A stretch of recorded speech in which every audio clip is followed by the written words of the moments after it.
President himself said stop the vote and called for counting to stop. What is your reaction to a president doing something like that? Well, I made some comments in Darwin a couple of days ago about the importance of political leaders upholding the principles of our democracy. I drew a contrast between comments questioning democracy and what occurred in our own great democracy of Queensland on Saturday, where both Anastasia Palaszczuk and Deb Frecklington commended the democratic process that had occurred there. And I think that Deb Frecklington, I repeat again, my comments that I made 2 days ago, I think her speech gave herself a great deal of credit. And so how worried are you that the US could end up in a violent situation? I'm very confident that the US institutions and their support for democratic processes will prevail. These are strong institutions. I've participated for many years in the Australian-American leadership dialogue. And whilst they're Chatham House rules, those forums, what it is a chance to exchange views between Australian leaders of politics, business, the media, and civil society, and our American counterparts. And one of the things that it has struck me on, as someone who's attended under both President Obama and President Trump, is the consistency in which Americans hold democratic principles so dear, regardless of where they might stand on the political spectrum. And I'm very confident that American institutions and indeed the American people will come through this.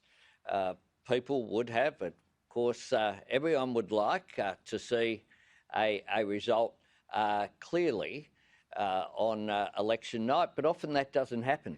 They're still counting votes in Queensland, in electorates like Currumbin, in Eden Monaro. On the night, I privately told those journalists who were there that I was very confident that we'd won by about the amount that we ended up winning by.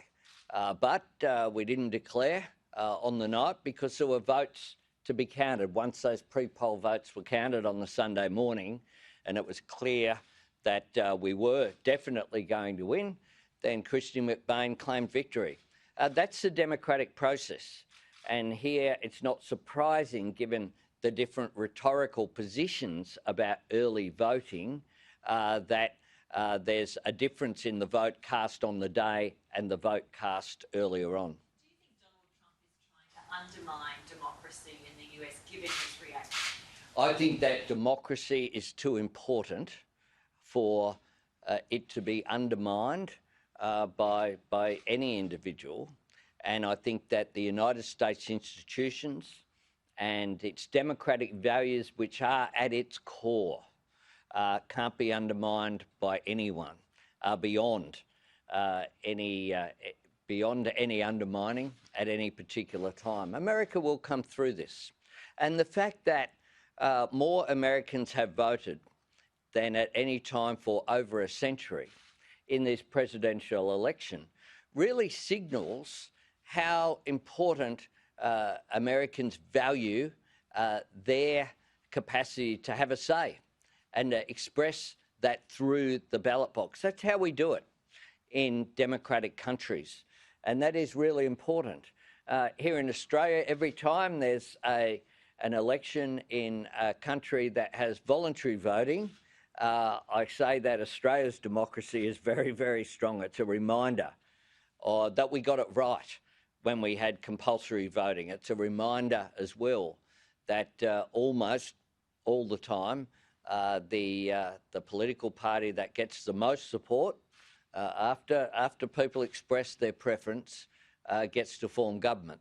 There are times where that doesn't happen, for Kim Beazley in 1998, but that, of course, was accepted completely by the Australian people. And I value our democracy but I value democratic values around the world as well.